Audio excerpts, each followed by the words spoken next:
오늘도 주의 은혜를 사모하여 주의 성경에 나오신 모든 분들에게, 또 영상으로 함께 참여하는 모든 분들에게 하나님의 넘치는 은혜와 평강이 함께 하시기 바랍니다. 아멘. 감사합니다. 우리가 지난주에 스데반 집사님의 영광스러운 순교의 장면을 살펴보았습니다. 또 위기 앞에, 자신을 찌르는 사람 앞에 반응하는 하늘에 속한 사람의 모습과 땅에 속한 사람의 모습을 살펴보면서 육적자의 모습은 어떠하며 우리가 어떻게 영적인 삶을 살아야 할지를 한번 점검해 보았습니다. 스데반 집사님은 돌로 맞아 피 흘리고 몸이 찢겨지는 그런 환경 속에서도 자신에게 돌을 던지는 사람들을 주목하지 않고 오히려 하나님을 주목하면서 하나님의 영광을 보고 그 하나님의 영광의 빛으로 돌을 던지는 사람들을 바라볼 때 측은하게 여기게 되고, 하나님, 저들이 자기가 하는 일을 잘 모르기 때문에 저들을 용서해 주십시오 하고 그들을 용서해 주는 기도를 드렸습니다. 그리고는 마지막 숨을 쉬면서 운명하였죠. 이 스데반 집사님의 고귀하고 아름다운 이 순교 이후에 그 순교의 영향을 받아서 또 그 모습을 본 사람들이 이 고귀한 신앙의 빛을 통해 더 그리스도께로 나오고 더 교회가 부흥이 되고 복음이 확산되고 능력으로 전파되었으면 좋았을 텐데, 희한하게도 한 위대한 순교자가 있었음에도 불구하고 교회는 그 사건을 통해 더 어려움을 겪게 되었다는 것이 오늘 본문에서 말하고 있는 내용입니다. 오늘 본문은 스데반 집사님의 순교 이후에 예루살렘 교회에 벌어진 일들을 다루고 있는데요, 오늘 본문의 말씀은 사도행전 전체를 둘로 가르게 만드는 중요한 사건입니다. 오늘 본문 이전까지는요, 예루살렘 중심이었어요. 기록에 대한 내용과 사건이 다 예루살렘에서 벌어진 이야기를 다루고 있지만, 오늘 본문 이후부터는 예루살렘은 거의 다루어지고 있지 않고 사마리아와 이방 땅과 여러 다른 지역이 사도행전의 중심 무대로 등장합니다. 그래서 오늘 본문의 사건은 이 초대교회 공동체, 교회 공동체를 향한 큰 분수령이 되는 중대한 사건입니다. 저는 오늘 이 본문의 말씀을 통해서 하나님께서 우리에게 하시고자 하신 일이 무엇인가 돌아보면서 본문의 제목을 흩어지는 교회라고 정하였습니다. 오늘 말씀을 통해서 함께 우리에게 주신 말씀을 살펴보고자 하는데요, 먼저 1절부터 3절을 다시 한번 같이 읽어보도록 합시다. 시작. 사울은 그가 죽임당함을 마땅히 여기더라. 그날에 예루살렘에 있는 교회에 큰 박해가 있어 사도 외에는 다 유대와 사마리아 온 땅으로 흩어지니라. 경건한 사람들은 스데반을 장사하고 위하여 크게 울더라. 사울이 교회를 잔멸할새 각 집에 들어가 남녀를 끌어다가 옥에 넘기니라. 여러분, 누가 박해를 받았습니까? 교회가 박해를 받았다고 말합니다. 어떤 사람들이 박해를 받은 것입니까? 하나님의 말씀대로 살려 하는 사람, 말씀대로 복음을 증언하려 하는 사람, 이런 사람들이 박해를 받은 것입니다. 우리가 먼저 기억해야 할 것은 말씀대로 살려는 사람, 사명대로 살려 하는 사람은 고난이 있고 박해가 있고 삶에 어려움이 많고 핍박이 있다는 것을 말해주는 거예요. 무엇을 말하는 겁니까?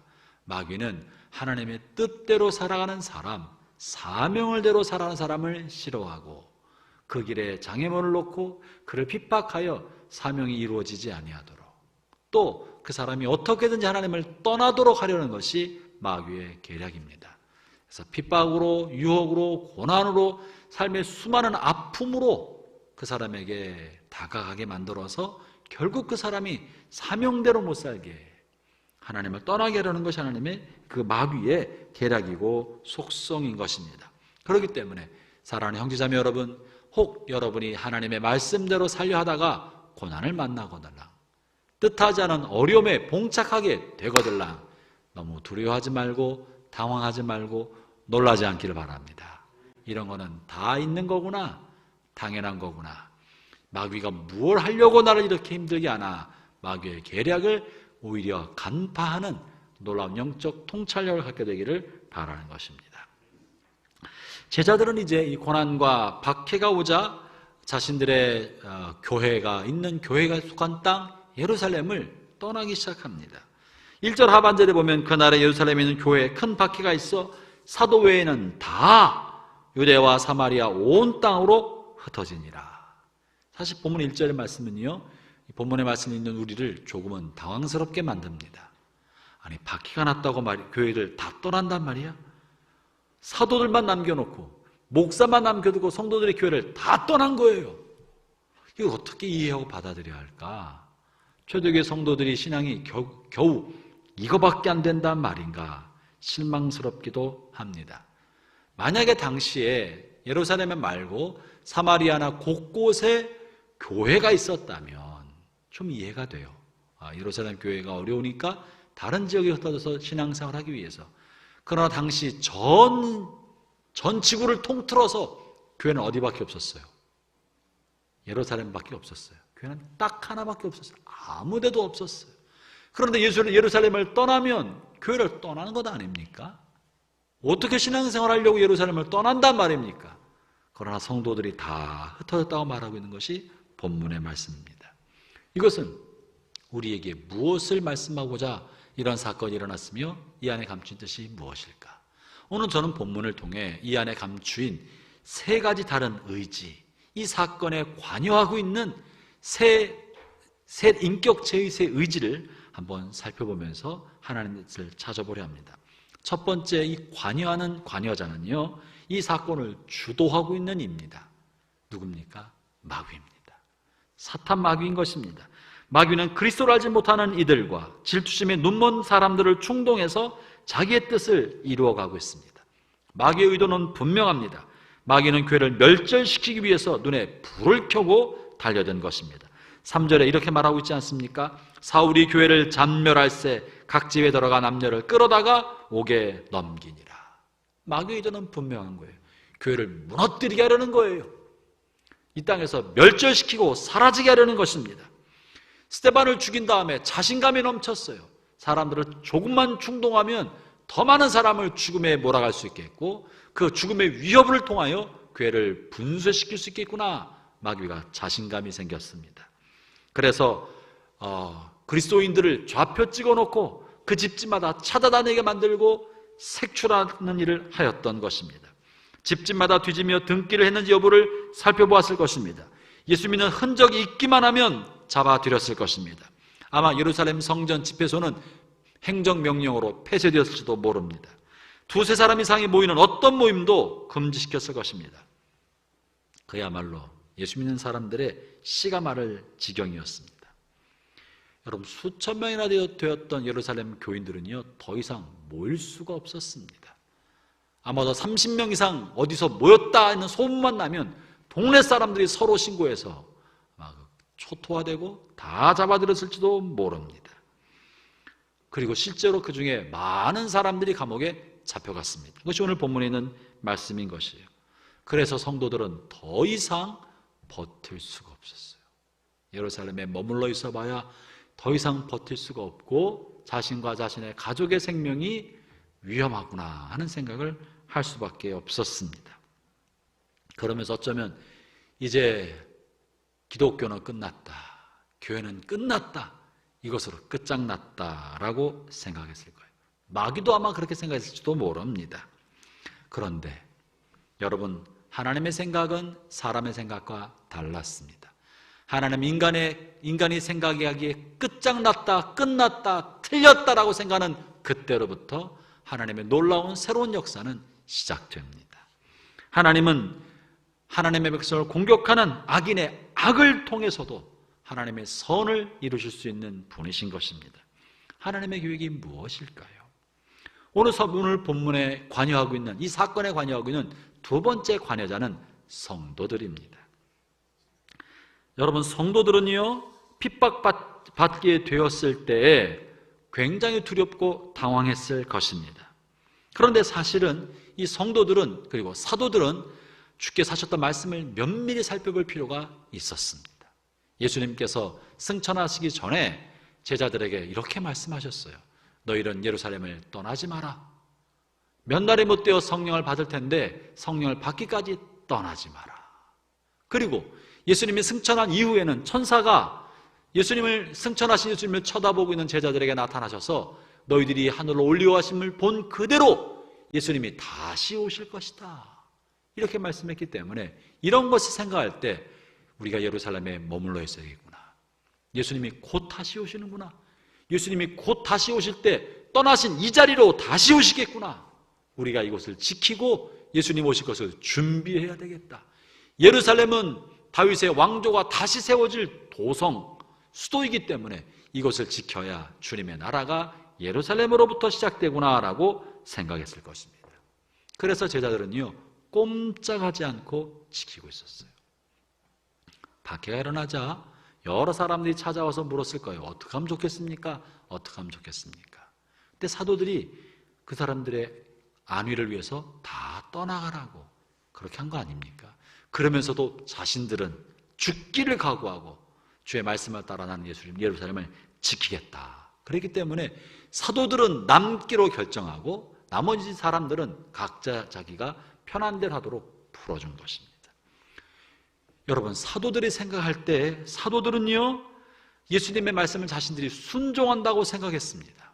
그러나 그들이 놓친 것이 있었는데 그것은 뭐냐 하면 사도행전 1장 5절에서는 성령이 올 때까지 예루살렘을 떠나지 말라고 말씀하셨지만 두어 절 뒤에 1장 8절에서는 성령이 임하시면 너희가 권능을 받고 예루살렘과 온 유대와 사마리아와 땅끝까지 이르러 내 증인이 되리라.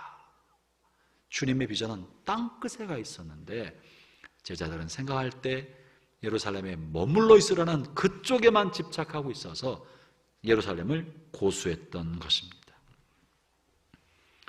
성도들은 왜 그랬습니까? 왜 성도들은 오랫동안 예루살렘에 남아 있었습니까? 그것은 예루살렘 초대교회가 좋았기 때문에 그랬습니다. 은혜스러웠기 때문에 그랬습니다. 예루살렘 초대교회야말로 완벽한 교회였는지도 모릅니다.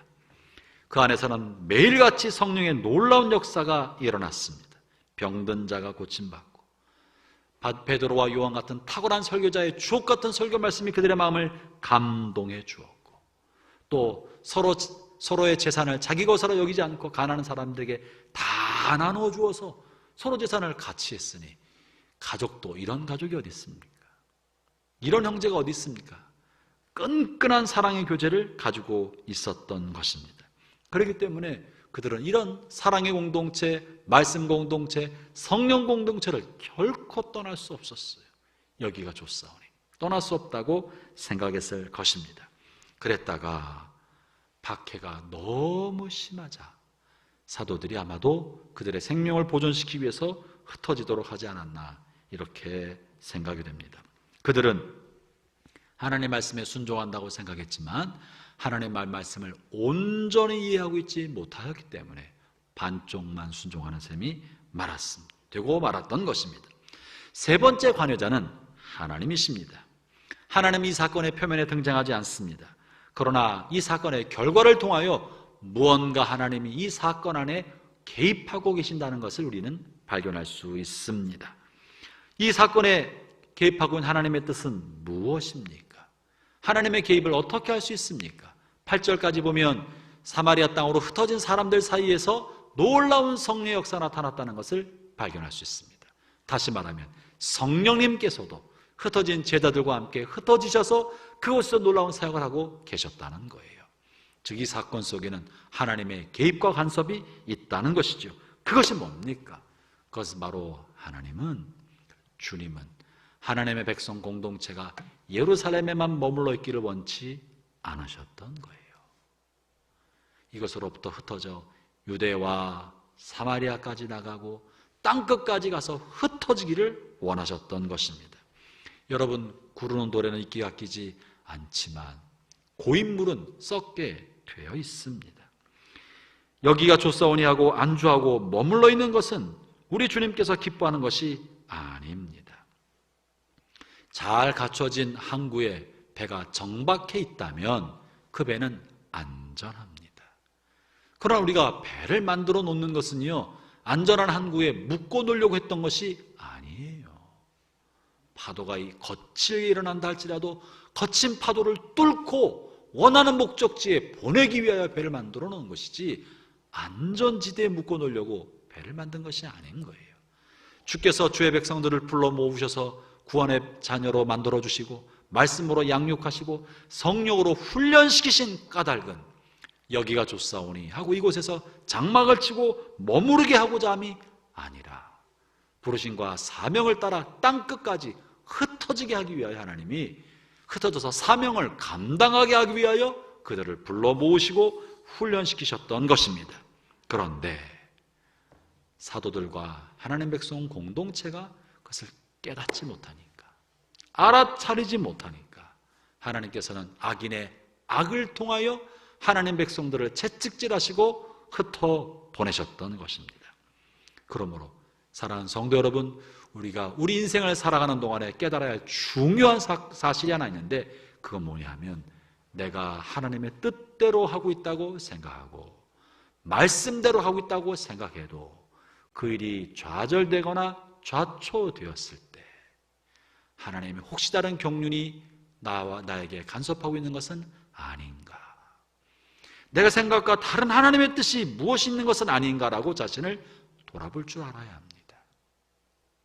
비록 우리의 생각과 계획은 좌절될 수 있지만 우리를 향한 하나님의 계획과 섭리와 사명은 바뀌지 않습니다. 좌절되지 않습니다. 무너지지 않습니다. 사라지지 않습니다.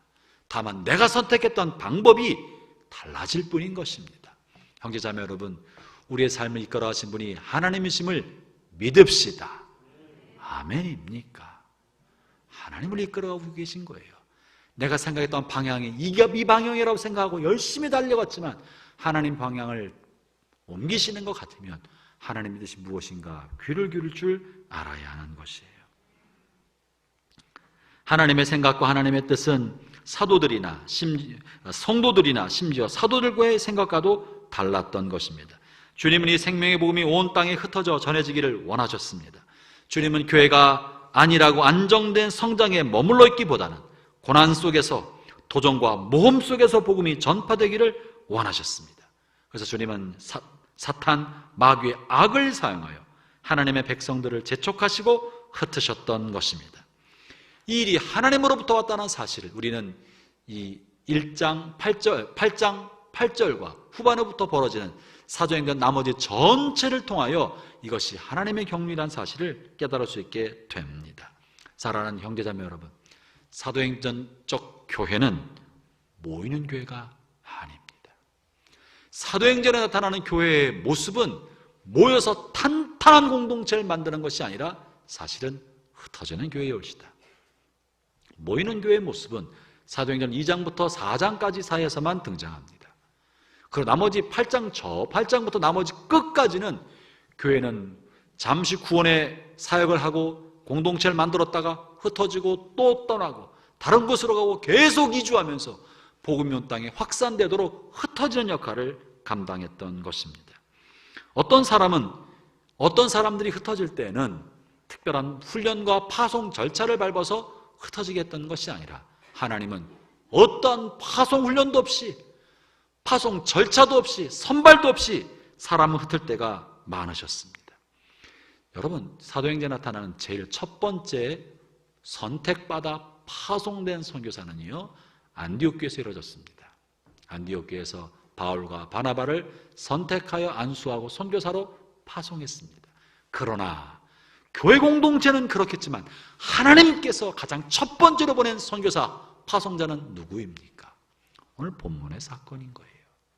예루살렘 교회로부터 집사님들과 성도들을 흩어서 각 지역으로 다 흩어보내셨습니다. 그것이 본문에 얘기하고 있는 거예요. 다시 말하면 사람들은 선발과 훈련과 파송의 전차를 갖고 보내지만 하나님은 선발하지 않고 내면으로만 선발하고 훈련과 특별한 파송 절차 없이 비자발적으로 어떤 환경과 사건을 통해 사람을 파송하시는 거예요. 그리고 파송된 그 각 지역에서 선교적 삶을 살게 하시는 것입니다. 선교사는 선교사로 네이밍을 해주는 것이 중요한 것이 아니라 선교사적 삶을 사는 사람이 선교사입니다. 아멘 좀 합시다. 1호 선교사는 바울과 바나바가 아니라 오늘 빌립 집사하고 예루살렘 성도들인 거예요.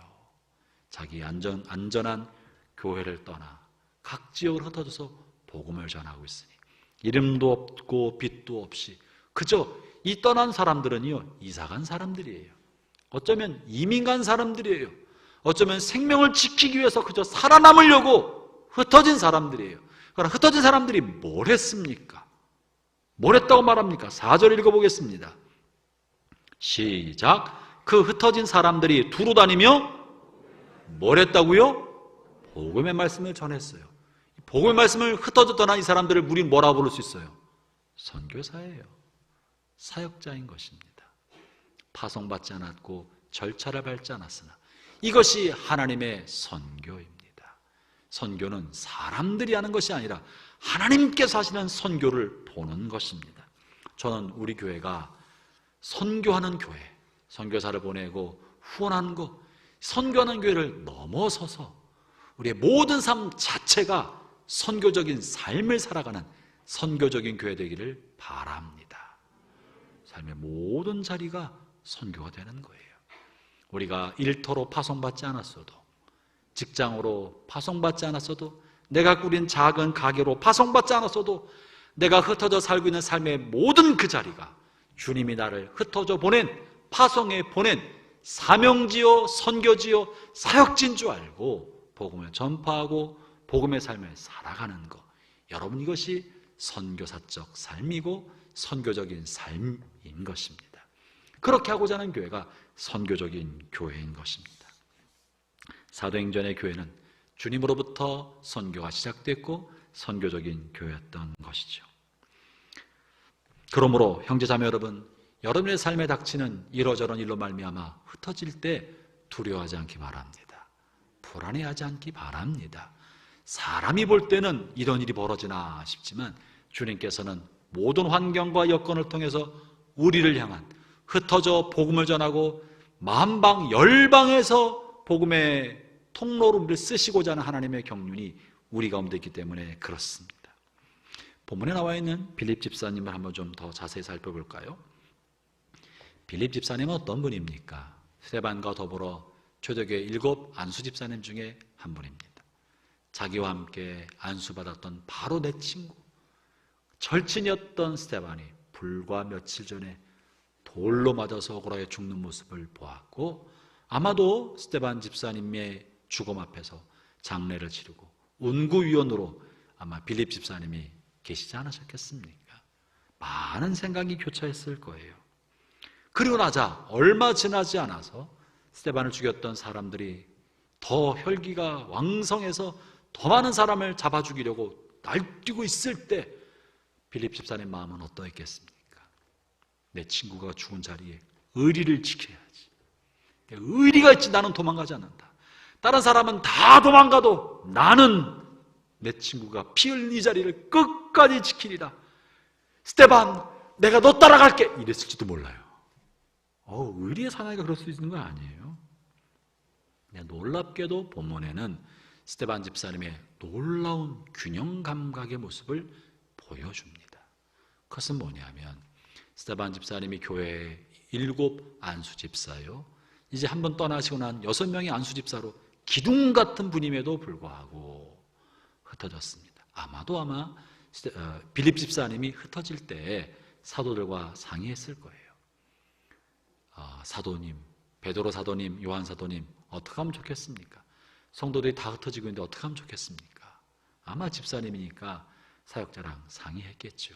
그럴 때 사도들이 흩어지라고, 지금은 그것이 하나님의 뜻이 그거 같다고 흩어지라고 했기 때문에 빌립이 예루살렘을 떠나지 않았겠습니까? 사도들은 위험한 상황 속에서 자신들만 남기로 하고 다른 이들은 그들의 생명을 보존시키기 위해서 일단 피하도록 했던 것 같습니다. 어리석게 고집 부리지 않고 그것에 따라 흩어졌습니다. 그것이 본문 4절과 5절입니다. 4절 5절 한번 읽어보겠습니다. 시작.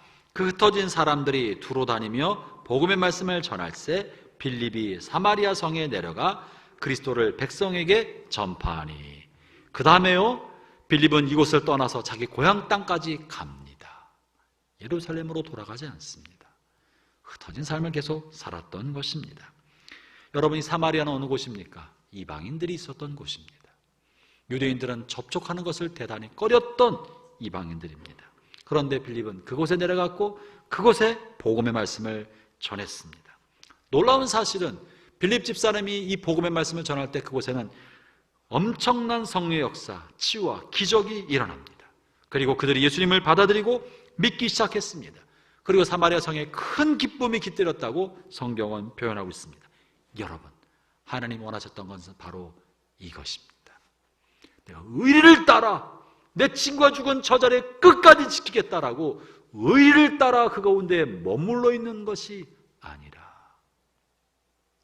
그곳을 지키는 의리를 따르는 것이 아니라 하나님의 운행하심을 따라 흩어져 내려갔으나, 그러나 자신의 생명을 보존하고 태풍을 잠시 피하기 위해서라도 내려갔으나 빌립은 자신의 생명을 지키기 위하여 도망자의 삶을 살지 않고 비록 예루살렘을 떠났지만 여전한 복음의 전파자로 목숨 걸고 복음을 전하는 복음의 전파자의 삶을 살았던 것입니다. 여러분, 때로 우리가요 태풍 앞에 잠시 갈대가 고개를 숙이는 것처럼 숙일 줄 아는 게 지혜입니다. 그러나 내 정체성을 부인하지 않고 맡긴 사명을 버리지 않고 내 삶의 자리에서 주님이 이곳에 나를 보내신 줄 알고 전파자의 사명을 감당하는 것, 그것이 오늘 빌립의 모습이었던 것입니다. 그러므로 사랑하는 형제자매 여러분, 저는 주의 이름으로 여러분을 다시 한번 권면합니다. 여러분의 삶의 자리가 어떠하든지 간에, 삶의 처제 환경이 어떻게 변하든지 간에, 여러분의 직업이 어떻게 바뀌고 자녀들의 환경이 어떻게 바뀌든지 간에 변화되는 것 때문에 너무 조급해하지 않기를 바랍니다. 불안해하거나 낙심하거나 왜 나에게 이런 일이 생기나 라고 너무 근심하지 않기를 바랍니다. 이 모든 것은 우리는 눈에 보이지 않으나 하나님께서 주관하고 계심을 믿어야 합니다. 그래야 하나님이 운영하시는 그 손길이 보입니다. 고집 부리면 하나님의 손이 보이지 않고 하나님이 나를 괴롭히시는 것처럼만 여겨져요. 왜 나에게 이러시지? 왜 나에게 이러시지? 그러나 눈을 열어서 하나님이 행하고 계심을 보기 시작하면 하나님이 이끌어 가시는 그 바람에 돛을 대면 순풍처럼 더 빨리 가게 되는 것입니다. 그래서 잠언에서 말씀하시기를 사람이 마음으로 계획할지라도 그 걸음을 인도하신 분은 하나님이시다라고 말씀하신 것입니다. 하나님이 인도하신다, 하나님이 이끌어 가신다는 것입니다. 오늘 빌립이 유대를 떠나 사마리아와 온 땅에 흩어져서 복음을 전할 때 그곳에서는 하나님의 성령의 놀라운 역사가 나타났습니다. 그것이 7절과 8절입니다. 다시 한번 7절 8절을 읽어보겠습니다. 시작. 많은 사람에게 붙었던 더러운 귀신들이 크게 소리를 지르며 나가고 또 많은 중풍병자와 못 걷는 사람이 나으니 그 성에 큰 기쁨이 있더라. 할렐루야. 하나님의 역사가 나타나고 있는 거예요. 이 사람들은 파송받고 나간 사람들이 아니라 이민자로, 이사로, 회사가 옮겨서 다른 곳으로 떠나는 부지불식간에 원치 않게 자리를 옮긴 사람들이지만 거기에서 자기에 맡긴 사명을 감당하고 살았기 때문에 하나님의 복음의 역사, 성령의 역사, 하나님께서 하시는 크고 놀라운 역사가 그 가운데서도 나타났던 것입니다. 칼 힐티는요, 잠 못 이루는 밤을 위하여라는 책에서 행복의 원천을 이렇게 말했습니다. 인생에서 가장 행복한 날은 나에게 주어진 사명을 발견하는 날이다. 나에게 사명을 발견하는 날이 가장 행복한 날이다. 인간은 사명적 존재입니다.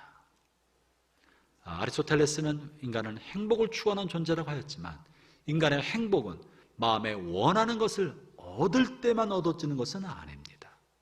내가 이루고 싶은 것, 마음에 원하는 것이 얻어지면 행복감을 느끼고 만족감을 느끼지만 그 원하는 것을 얻을 때 느끼는 행복감보다 훨씬 큰 행복감, 더 깊은 행복감은 나의 삶이 의미 있게 쓰임받고 있다는 것을 발견할 때 그렇습니다.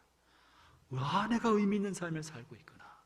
내 삶의 의미는 내게 맡겨진 사명을 깨닫고 그 사명대로 삶을 살아갈 때 다른 사람의 삶에 행복을 주고 다른 사람의 삶을 가치 있게 만들고 내가 사명대로 살아감으로 바뀌어가는 모습을 볼 때 내가 얻는 것보다, 내가 원하는 것을 얻는 것보다 더 큰 행복감과 만족감을 누리게 되는 것입니다.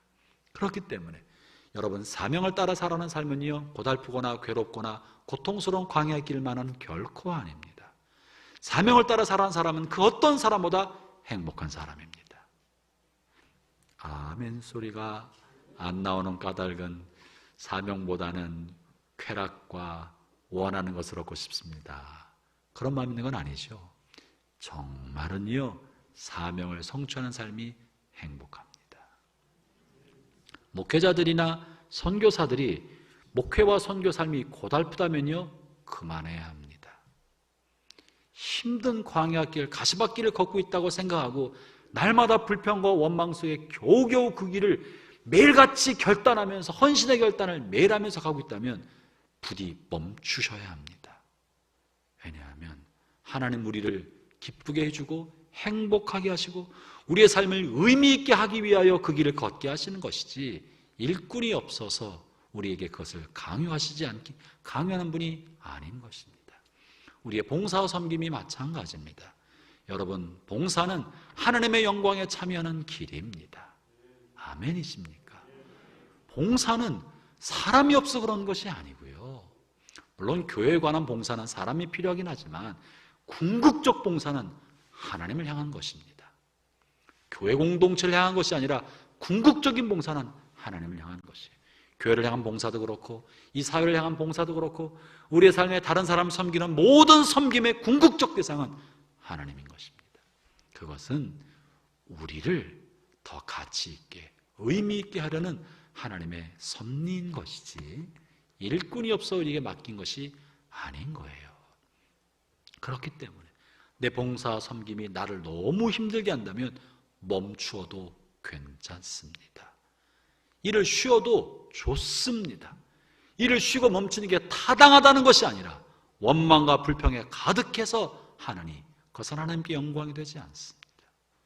우리 하나님은 우리를 행복하게 하고 우리의 삶에 보람을 주고 우리로 하나님의 영광에 참여하게 하기 위해서 그 일을 맡기신 것이지 억지로 하는 게 아닌 거예요. 잠시 잠깐 우리가 예배를 어렵게 드리는 이 시간이 몇 달 진행돼도 하나님의 나라는 손상보지 않습니다. 마찬가지로 잠시 멈추어도 하나님께 손상 입는 것이 아닌 거예요. 그러므로 저는 바라기는 저나 여러분이나 우리 가운데 맡긴 하나님의 사명을 깨닫고 그 사명에 동참하는 삶, 행복한 삶, 복된 삶, 보람 있고 가치 있는 삶이 다시 회복되기를 축원합니다. 혹 어떤 분들은 사명을 따라 살아가는 삶이 힘들고 벅차고 부담스러우니까 이제 잠시 내려놓고 나는 좀 그동안 못 채웠던 내 욕심, 내가 하고 싶었던 거, 내가 손 놓고 지냈던 나 자신을 채우기 위하여 많은 시간을 보냈던 분들도 있을 거라고 생각합니다. 여러분 괜찮습니다. 그러나 이제 할 만큼 했으면 다시 제자리로 오시기 바랍니다. 할 만큼 했으면 다시 제자리로 돌아와서 내게 맡긴 부르심을 따라 우리의 삶을 살아갑시다. 그것이 사명자의 삶입니다. 하나님이 흩으실 때는 사마리아로도 가고 이방 땅으로 가지만 어디를 가든지 내가 맡긴 사명을 놓쳐서는 안 되고 하나님 그걸 통해 우리를 쓰시기 위하여 지난 오랜 세월 훈련시켜 오신 것이고 우리를 이끌어 오셨던 것입니다. 하나님은 우리에게 복음 전파의 사명을 주셨고 그리스도의 제자로서의 삶을 살아가도록 사명을 주셨습니다. 우리는 살든지 죽든지 영혼을 구원하며 이 생명의 복음을 전파해야 합니다. 여기에 모여 있든지 흩어져 자신의 삶의 자리를 중심으로 살든지 자양동에 있든지 하남 땅으로 가든지 다산으로 이사를 가든지 시흥으로 가든지 멀리 부산으로 가든지 어디에 사는 것이 중요한 게 아닙니다. 내 삶의 자리를 선교지요 사명진 줄 알고 맡긴 사명에 충실한 삶을 살아야 합니다.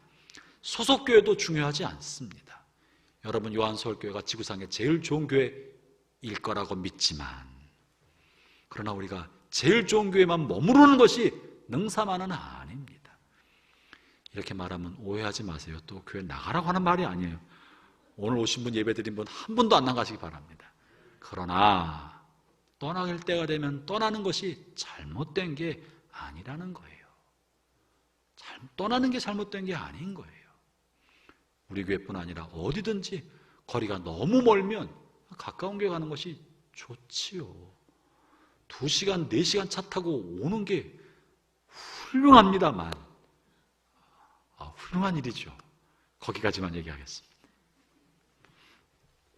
중요한 거는 어느 교회에 소속되어 있느냐가 아니고 어느 교단에 속해 있느냐, 그것도 아닙니다. 중요한 건 내가 그리스도인이고 그리스도의 제자며 하나님의 자녀라는 정체성을 가지고 그 사명을 감당하는 삶을 사는 것입니다.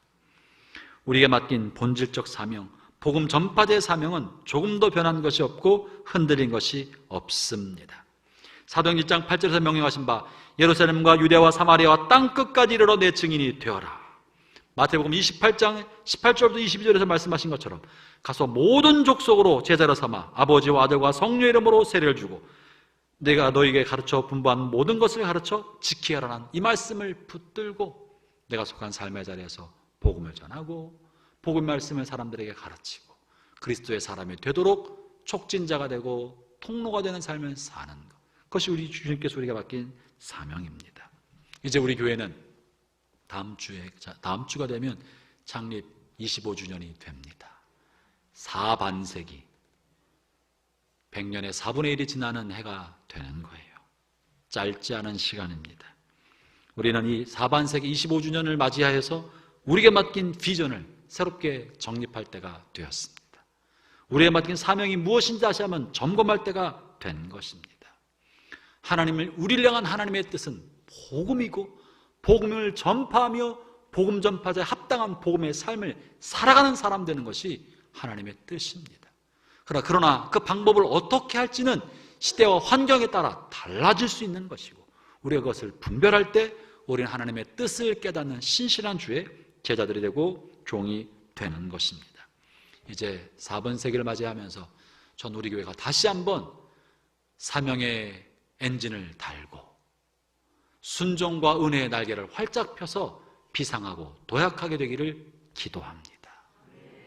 하나님 우리를 다시 한번 쓰셔서 이 마지막 때의 사명을 완수할 수 있는 마지막 주자로 우리에게 바톤을 넘겨주시기를 기도합니다. 여러분, 하나님이 우리를 다 구원하셨지만 사명을 따라 신실하게 살아가는 교회가 있는 반면에 그러지 않고 모양만 갖고 있는 곳들도 있습니다. 하나님이 다시 한번 우리를 써주십시오. 이 시대에 횃불로 우리를 써주십시오. 두 번째 다시 한번 부흥을 주십시오라고 기도합니다. 형제자매 여러분, 저와 함께 두 번째 부흥의 주역이 되어주시기를 바랍니다. 새롭게 펼치신 하나님의 은혜의 날개를 타고 예루살렘 교회 초창기에는 베드로와 요한이 중심 인물이었으나 박해로 말미암아 흩어질 때는 바울이 중심 인물이 되어서 사도행전 나머지를 끌고 갑니다. 하나님 우리에게 또 우리를 새롭게 하실 줄로 그렇게 믿습니다. 이 사명을 깨닫고 새로운 비전의 도약을 위해서 창립 25주년을 기념하면서 다음 주 창립 기념주일부터 일주일간 미래 도약을 위한 특별 새벽 기도를 하려고 그래요. 기도 없이 하나님의 일은 이루어지지 않습니다. 기도를 통해 우리 가운데 주시는 말씀을 붙들고 그 말씀과 함께 다시 한번 우리 자신을 즐거이 주 앞에 헌신하고 주의 성령과 주의 은혜로 충만케 되는 은혜 공동체로 도약하게 될 것이라고 믿습니다. 이를 위해서 기도해야 합니다. 기도 없이 성령의 은혜를 누릴 수 없습니다. 기도 없이 하나님의 일을 할 수도 없습니다. 기도 없이 하나님의 사명을 감당할 수 없습니다. 기도가 앞서가야 합니다. 그래서 우리가 특별 새벽 기도를 하려고 하는 것이고 오늘부터 항존직 직분자들이 예배 전에 먼저 모여서 기도하는 일을 시작했습니다. 리더들이 먼저 엎드려 기도하고 교회를 위해 기도하고 성도를 위해 기도하고 주께서 맡긴 사명을 위해 기도할 때 하나님의 은혜의 문이 열리고 하늘의 문이 열리고 성령의 오순절 다락방 부어졌던 성령의 기름 부심이 있으리라고 믿습니다. 형제자매 여러분, 성도들은 무엇보다 하나님과의 친밀감을 먼저 갖기를 바랍니다. 하나님과의 친밀함, 교제가 먼저 회복돼야 합니다. 하나님과의 사랑의 관계가 먼저 회복돼야 합니다. 첫사랑이 회복되고 주님과의 사귐이 회복되고 기도할 때 주님을 향해 기도 문이 활짝 열리고 찬양할 때 예배 문이 열리고 말씀 읽을 때 살았고 운동력 있는 주의 말씀 내 영혼을 치고 들어오는 말씀의 감격이 회복돼야 영혼이 살아납니다. 영혼이 살아나야 주의 사명도 감당할 수 있는 거예요. 잠자고 있는 사람이 혹은 시체가 어떻게 사명을 감당하겠습니까? 그것을 위해서 우리의 심령이 깨어나도록 주님의 보좌 앞에 나오기를 바랍니다. 그래서 이 우리 영성을 위하여 내일부터 모든 사람들이 다 할 수 있도록 영성 공급하는 통로를 만들었어요. 그게 뭐예요? 말씀으로 시작한 하루라는 큐티 영상을 만들어 배포합니다. 다 성경을 들고 말씀을 보아야 되지만 너무너무 바빠서 아침 큐티할 짬이 없습니다. 그런 분들을 위해서 제작한 거예요. 매일 아침 8시에 5분간 영상 메시지를 송출하려고 합니다. 우리 교회 유튜브 채널에 정시에 올려놓겠습니다. 그리고 목자들을 통해서 나누어 드리겠습니다. 그럼 목자님들은 목장 방에다가 그 영상을 올려주시면 좋겠습니다. 5분입니다. 출근길에 5분 동안 말씀을 듣고 영상을 보고 전철 안에서 혹은 차에서 버스에서 보면서 말씀으로 하루를 시작하고 잠시 기도하고 자리에서 앉아서 하는 분은 5분 말씀을 보고 5분간 기도하고 주님과 사귐을 갖고 하루를 시작하십시오. 하루 5분에서 10분 먼저 하나님 앞에 8시 정각의 그 시간을 드리는 것, 그것은 나의 삶의 우선순위가 주님입니다 라는 것을 표현하는 거예요. 이 5분에서 10분을 주님 앞에 표현하지 아니하고 어떻게 주님이 나의 삶의 주인이라고 말할 수 있겠습니까? 날마다 말씀과 함께 하기를 바랍니다. 목장을 통해 나눠주는 이유는 이거예요. 내가 받은 은혜는 그저 잠깐 스쳐 지나가지만 받은 은혜를 큐티하고 묵상한 것을 적용하고 결단한 것을 혹은 깨달은 것을 목장방에 다 올려주시길 바랍니다. 다만 한 줄이라도 올리면 서로 깨달은 것이 다른 사람에게 은혜가 되고 유익이 되고 도전이 됩니다. 그럼 내가 받은 은혜는 한 주먹이지만 목장방에 나눈 다른 사람의 은혜를 통하여 한 주먹이 보리떡처럼 점점점 커지고 부풀어서 30배, 60배, 100배의 은혜를 받게 될 것입니다. 그 우리 공동체가 말씀을 나누는 살았고 운동력 있는 목장 공동체가 되어가리라고 믿습니다. 그 말씀을 중심으로 교회가 회복되어야 되지 않겠습니까? 그래서 꼭 목장을 통해 여러분 큐티 참여하시고 받은 은혜를 단 한 줄이라도 매일같이 그 출석 체크해요. 올리고 답신을 달아주면 공동체가 목장 공동체가 훨씬 따뜻해지고 은혜스러운 공동체가 될 거라고 믿습니다.